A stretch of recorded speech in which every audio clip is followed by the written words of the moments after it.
Eto na mga kapatid, manunood na naman po tayo ng balita. Ito'y galing po sa ating Pinas News Insider na may title, Bilis ng Karma. Nasampulan si Vice Ganda. Anong meron mga kapatid? Tinanggalan ng endorsement? Talaga nga ba? Si Dio Tosino damay sa boycott. Yan ang mga Pilipino. Kapag ka binoykot ka, boycott talaga. Patanong lang naman to, question mark kung totoo o hindi. McDo, inasal, Shopee, kumanta. Okay, panoorin na ho natin ito ng sabay-sabay mga kapatid. Napaka-importanting alamin natin to. Ay, nasaan na yung intro natin? Intro direct! Oh my God, we're back again. Come on! Now let's get down to business. Yes. Siyempre mga kapatid, eto na. Kung gusto nyo naman ng mura na at mabilis na internet, nandito na ang Fiber ni Juan. Maaasahan. Kaya tawag na. Baka meron na sa inyong lugar ang Fiber ni Juan. Actually mga kapatid, sumagot na si Vice. No? Wala daw kasi tayo sa loob. Dapat yun lang yung sinasabi niya ata yung nasa loob lang, yun lang yung may karapatang mag-react. Yung mga nasa labas daw kasi walang alam. So yung mga nasa loob daw hindi daw nagreklamo. Sinasabi niya na yung mga nagbayad ng ticket, yun daw hindi nagreklamo yun. Siguro baka alam niya lahat na isa-isa niya bawat isa nun na hindi nagreklamo, natatawa nung mga time na nag-joke siya patungkol po sa Pangulong Duterte. Ganun ang nakikita natin. Pero para sa amin mga kapatid, ibig sabihin wala nang karapatan mag-react yung mga nasa labas nung concert mo. Naman, imbis na mag-sorry, di ba? Pero okay lang yan, Meme Vice. Pagkakataon mo na rin tong sumikat ka, whether good or bad. Okay, i-play na ho natin ito mga kapatid. Pinas News Insider, nasa description yan. Ito ang balita ngayon. Trending at pinag-uusapan ngayon sa mundo ng social media. Ang di umano'y balitang matapos tila gawing katatawanan, ginamit, kinutya at tila ipinahiya ang buhay ni dating Pangulong Rodrigo Duterte at tila gawing pulutan sa concert nito kamakailan lamang sa Araneta Coliseum. Vice Ganda gustong patatanggalan ng mga endorsement at tuluyan ng binoykot ng taong bayan. Yung mga taong bayan na dapat yan, wag na. Yung Tosino, wag nang kainin yan. Lahat nang hahawakan ni Vice Ganda. Ikaw naman kasi may MB Vice Mali din ho kasi yung ginawa niya talaga. Lalong-lalo na ang mga milyon-milyong solidong DDS supporters at damay, pati ang mga produktong ini-endorso nito. Sadyang tila ang gaba di Jude magsaba at tila lintik lang talagang walang ganti dahil sa hindi inaasahang pagkakataon. Mukhang mararanasan raw ni Vice Ganda ang gaba na hindi nito umano inaasahan dahil bukod sa kanyang sariling mismong concert ay walang pagdadalawang isip na dinamay ng marami sa ating mga kababayan. Ang di umano'y pang-boboykot sa multi-million na mga endorsement deal ng komedyanteng si Vice Ganda. Kabilang ang Young Port Tosino ng CDO, Shopee Philippines, McDonald's at maging ang sariling cosmetic line ng komedyante na Vice Cosmetics. Aray ko. Mukhang hihina yung kita niya pansamantala siguro. Pero kung magiging consistent yung pang-boboykot po ng mga taong bayan sa kanya, durog siya. No? Pero pag nanghingi ng pasensya to, sa palagay ko lamang, ito'y aking opinion, siguro maaaring hindi totoo. Siguro pag nanghingi na to ng sorry, baka medyo humina na or nararamdaman niyang humihina na yung kanyang mga product, no? Ano kaya katotoo ang mainit na balitang ito mga kababayan? Ating alamin. Pero bago ang lahat, kung bago ka pa lamang sa aming channel, please huwag kalimutang mag-like, subscribe at i-click ang notification bell para mas maging updated ka pa lalo sa lahat pa ng bagong video na i-upload namin. At ito na nga mga kababayan, mula sa pag-unfollow sa kanyang official Facebook page, kung saan wala pa raw umanoong isang araw ay higit sa 1 milyon na ang nag-unfollow sa komedyanteng si Vice Ganda. Tila tinutuo ng taong bayan ang matinding pangboboykot sa mga produktong ini-endorso ng komedyanteng si Vice Ganda dahil hindi lang solidong taga Mindanao kundi lahat ng mga solidong sumusuporta sa dating Pangulong Duterte ay matinding pangboboykot sa mga produktong ini-endorso ng komedyante. Tila karma na raw ang humahagupit sa komedyante dahil hindi na umano raw tama ang pamamahiya, pangkukutya at panlalait at tila pangbabastos nito sa dating Pangulo ng Pilipinas na si Rodrigo Roa Duterte. Lalo't wala naman raw ginawang masama ang dating Pangulo sa komedyante. Tsaka, di ba, nung nagkaroon po ng guest itong Vice, Gandang Gabi Vice, di ba? Biro mo, ang ganda ng pakikitungo sa'yo ni Tatay Digong. Ang ganda ng pakikitungo sa'yo. Kahit ikaw, ang ganda ng usapan ninyo. Para na kayong halos magka-close. Ang ganda. Tapos, ngayon nagkaroon ng issue, gagamitin mo yung joke na yon. Hindi po pwedeng ibang joke na lang muna. Tinawid mo talaga yung joke mo na yon, no? Hindi mo talaga maganda, mga kapatid, no? Vice ganda ka na, kahit hindi ka na mag-joke ng ganun, papatokin ka ng tao. Pero bakit kailangan mong itawid yun? Ba't kailangan mong bitawan yun? Sa pera na naman. Ewan. Nagtatanong lang, ano? Hindi raw biro ang ginawa niyang tila panggagamit sa dating Pangulo sa sariling concert nito. Ito raw di umano marahil ang tila kabayaran ng komedyanteng si Vice Ganda sa lahat ng kanyang birong hindi magaganda at hindi magandang ihemplo para sa mga kabataan. Ayun. Dahil magpasa hanggang ngayon ay sumisiklab pa rin sa mundo ng social media ang galit ng taong bayan sa kanya. McDonald damay sa boycott matapos ang panawagang idiniklarang persona non grata sa... Putik yan, tontuwa na naman yan yung mga, mga Jollibee. Tsaka mang inasal. Ay, boboycottin kahit pa paano. Kikita sila nitong mga susunod na buwan. Davao City, si Vice Ganda dahil sa isang insensitive parody tungkol kay dating Pangulong Rodrigo Duterte. Ngayon naman, bilang isa sa mga prominenteng endorsers ng American fast food giant na McDonald's sa Pilipinas, nadamay na rin ang kumpanya sa issue. Ilang supporters ng dating Pangulo ang naglungsad ng No McDonald's campaign na nananawagang tanggalin si Vice Ganda bilang endorser bago muling tangkilikin ang fast food chain.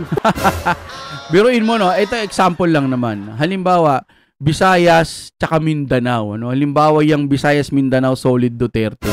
Tapos sa Luzon, meron pa mga bandang kalahati. No? O kaya 1/4 lang yung kanila. No? Imagine mo lahat ng yun sasabihin nila, mabubuhay kami kahit walang McDo. Tapos kakain lang talaga sila, puro sa Jollibee na lang, hindi na sa McDo. Ewan ko ba.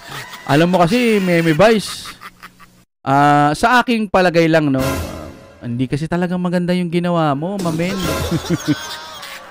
hindi yung talaga maganda. Kahit alam mo, ito sabi niya dito, mga kapatid, no, ito, kasi nga nag-post siya, no, sa madaling paliwanag na lang kasi pinaganda ko yung explanation. Total uso naman na si GPT chat. In-explain niya yung sinabi ni Vice Ganda. Premium to, premium. Kaya hindi to katulad ng mga sinasabi nung iba dyan na baka nanguhula lang sa GPT chat. Ito yung paliwanag. Dahil sa mga huling biro ni Vice Ganda tungkol kay dating Pangulong Rodrigo Duterte, maraming netizen ang naging sensitive at nagbigay ng kanilang reaksyon. Pero teka lang, si Vice hindi nakaligtas sa mga basher na hindi pa nga nakakapanood ng buong concert. Yan. Kasi sinabi kasi ni Vice, hindi kasi kayo nakanood ng concert. Nakita nyo ba kung anong sinabi ni Vice Ganda sa kanyang Super Divas concert? Tinanong niya kung bakit ang mga hindi nakapanood pa nga, sila pa yung pinaka-offended, sabi niya. Yung mga hindi nagbayad tapos nakinuod lang, nakipinta, yun pa yung may mga opinion. So, parang sinasabi ni Vice Ganda dito, kapag hindi nyo napanood yung concert na nagbiro ako ng patungkol po kay Pangulong Duterte o kay PBBM, huwag kayong magbigay ng opinion. Parang ganun ho ang pagkakaunawa ko sa kanyang sinabi. Baka mali yung pag-unawa ko. Ay, tuloy natin ang Kapitulo 1:3-4 ng Vice. Yan, ganda. Wala. Medyo may pinatamaan naman si Vice. Binanggit pa niya na yung mga nanonood sa concert nag-e-enjoy at masaya. Oo, malamang ganun nga ang mangyayari. Pero yung mga hindi naman, sila pa yung may pakialam. Natural, nasaktan mo sila. Vice naman, para ka naman, imbis na mag-sorry ka, nag-ano pa siya ng ganito, no? Sabi pa niya, aminin nyo, sila pa yung na-offend. Ba't kayo na-offend? Wala naman kayo doon. Comment kayo, mga kapatid, anong masasabi nyo rin dito sa sinasabi ni Vice Ganda, okay?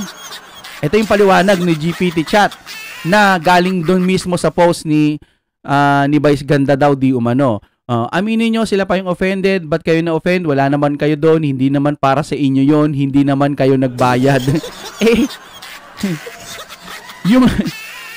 Yung Superman nga kahit hindi kami nanood sa, ang tawag dyan, sa mga movie, magbabayad ng ticket, darating at darating ng time na magkakaroon ng pirated o hindi naman kaya, kakalat at kakalat yun.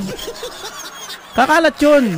Kasi nga may mga magbibideo, wag mong asahan yung mga nanunood lang, yung nagbayad lang ng ticket mo. Naman, wala na bang cellphone yung mga tao?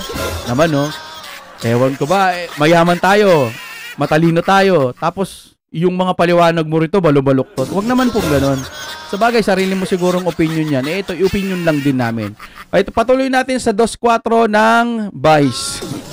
Tututusin, nakakatawa pero may punto siya. Sabi ng gano'n ng GPT chat, no? Ipinakita ni Vice kung gaano kaimportante ang living the moment. Meaning, dapat full enjoy sa experience. Oo, ini-enjoy mo nga yung sarili mo, pero kung may tinatamaan ng ibang tao, hindi maganda. Parang ganito lang din yan sa mga nambubuli. Nag-i-enjoy sila na nambubuli sila. Pero, hindi nila alam, may nasasaktan sila doon po sa binubuli nila. Naman, ano to manners, good manners and right conduct, palabra di umnor o delikade. Ano ba tawag sa ganitong ugali lang huwag naman yung ganun.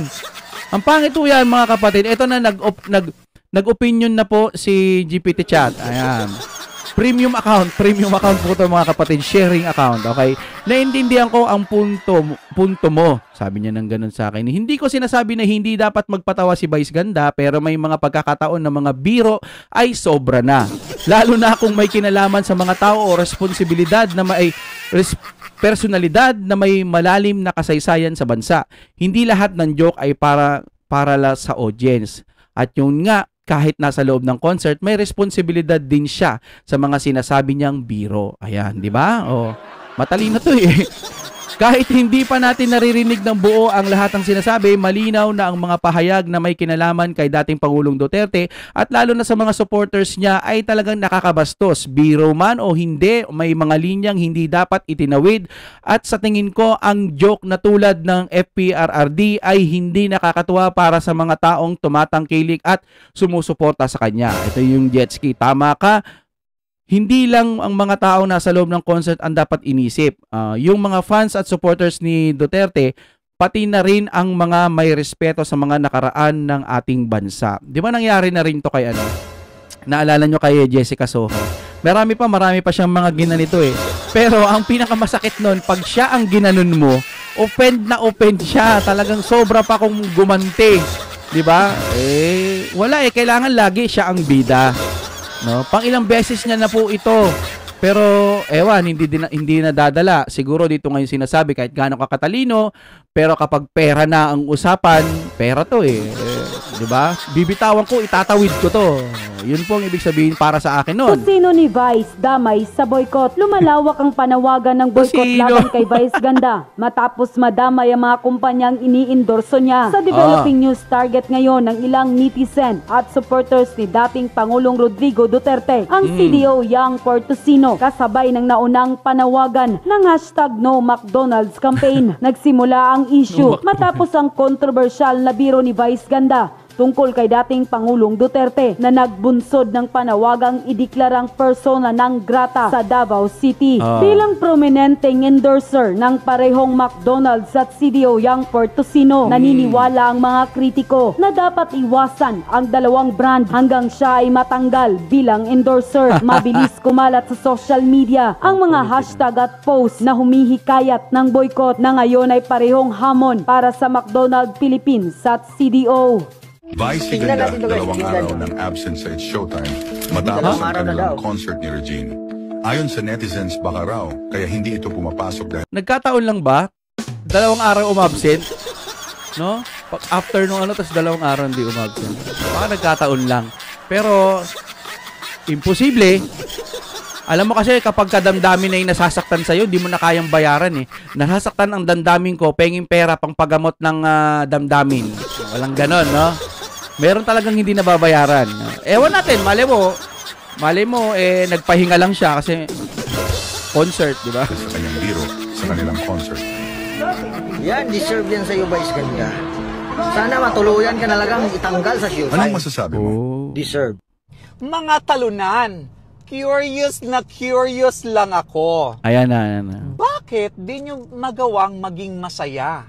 Unang-una, di ba sinasabi ninyo, nandoon Ito na. na ang inyong tatay sa dahig nakakulong sa ICC. Mm. Oo, hindi namin ididina yon. Masakit sa aming mga DDS na nakakulong si Tatay Digong because of injustice. Pero, bakit masakit pa rin sa inyo na para kayong binagsakan ng 7 mundo?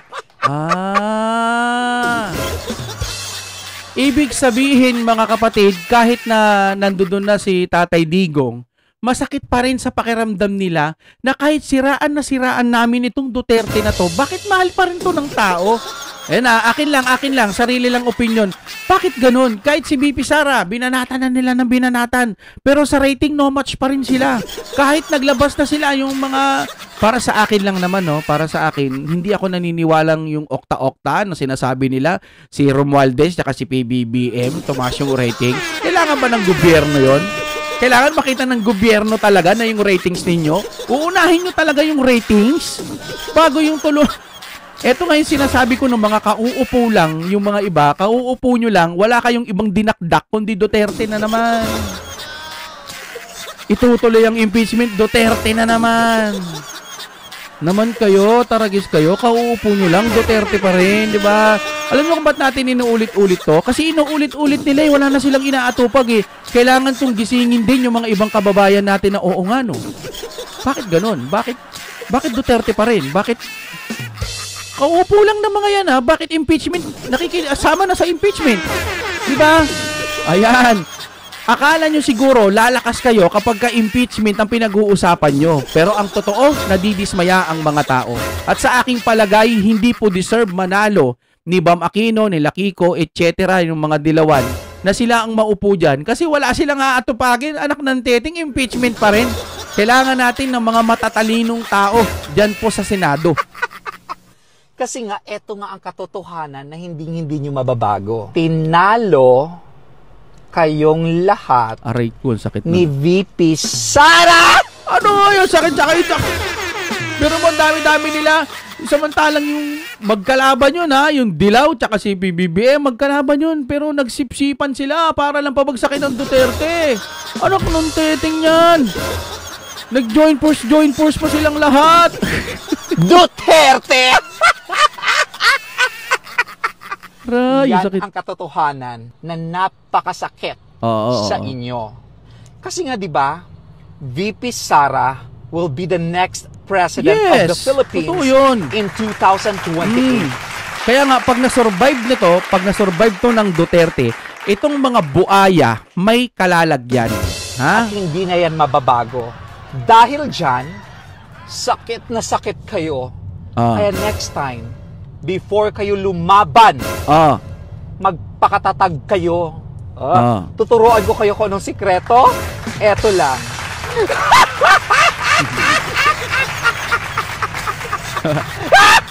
Iiyak na naman sila dito, yung mga ganitong tawa. Iiyak na naman yung mga taga-kabila nito. Yan ang sikreto. Hindi mo naisip yan, Vice Ganda? Ano ang meron sa'yo is ang platform. Ang meron sa'yo ang fame.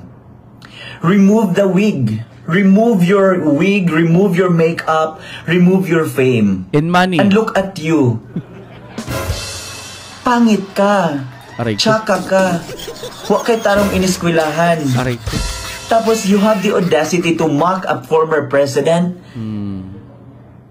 Sabi nga nila, di ba, minsan kung sino pa yung pangit, yung malakas manlait. Di ba? What if buhato na Uy, sa iyong inahan? palike po. What if gagawin yan sa nanay mo? Tama. What if 32 million people will, you know, bash your mother? Unsa ka imong ma-feel? Ano yung ma-feel mo? Hindi lang basta i-bash. Halimbawa, bastusin. Yung mga sitwasyon na nakakabastos, na nakakaiyak. Di ba? Halimbawa, wag na tayo magbigay ng halimbawa. Masasaktan yan eh. Tayo, hindi tayo katulad ni Vice. No, siya, ganun siya. Pero tayo, hindi tayo katulad. Nag-iisip tayo, ayaw natin mandamay ng iba. Hindi tayo katulad niya. Di ba? Mga ka-DDS, mga kumare, curious lang ako. Sa tingin nyo ba si Vice Ganda binayaran para laitin, durugin at bastusin ang mga DDS at si Tatay Digong? Sa akin, pwedeng binayaran. Pero kung hindi siya binayaran at likas na sa kanya yon, mas ano yon, mas natural yon. Ibig sabihin, ganun na talaga siya. Pwedeng binayaran, maiintindihan mo at masama yon. Pero mas masakit, mas masama, mas pangit unawain yung ganung tao kung talagang natural pa sa kanya na hindi siya binayaran pero binitawan niya pa rin yung salitang yun. Isa lang ang ibig sabihin nun. Wala na. Bulag na to sa kasikatan. Ito yung mga kapag nakakasama mo sa mga inuman, sa mga forum-forum, usap-usapan. Ito yung mga bibida eh. Ito yung mga bibida na dapat ang nararanasan natin ay puro ganito. Dapat ay magiging ganito tayo parang ating kalakasan ng ating mga lakas ay magiging ganito. Yan. Yung tipong matalino na mai-inspired ka sa mga sinasabi niya. Totoo naman. Pero sa kabilang banda, magsasalita siya ng joke na makaka-offend ng tao tas matutuwa yung tao. Ang pangit kapag siya binalikan, galit na galit. Ayan po ang pagkakakilala natin kay Manny Vice. Kahit man ako minsan natatawa talaga ako, aminin natin, nakakatawa talaga mga joke nito. Naiintindihan natin. Pero sir, mamili naman kayo. Pangit yun yung pangit ka na tas manlalait ka pa ng tao. Maliw yun. O baka naman gusto lang niya talaga gawin yon. Opinion lang po ito at gusto ko lang marinig ang sagot ninyo. Ano tingin ninyo? This video is for opinion-based discussion only. Tayo rin mga kapatid. At nagsasabi din tayo ng saloobin. Sa kanya hindi saloobin, joke yung kanya, mas masakit yun, no? Hanggang dito na lamang siguro mga kapatid, mag-iwan po kayo ng like, mag-opinion din po kayo dyan mga kapatid, mag-comment kayo dyan, at ating pupusuan lahat yan. Pero hindi daw pwedeng pusuan ganun-ganun, no? Kailangan babasahin, takpuso. Babasahin, takpuso. Yan, gagawin mo natin yan. At manood din kayo ng mga iba pang vlog ko dyan. Nandiyan dyan mga kapatid. Nasa channel ko. Sige na mga kapatid. Maraming salamat po.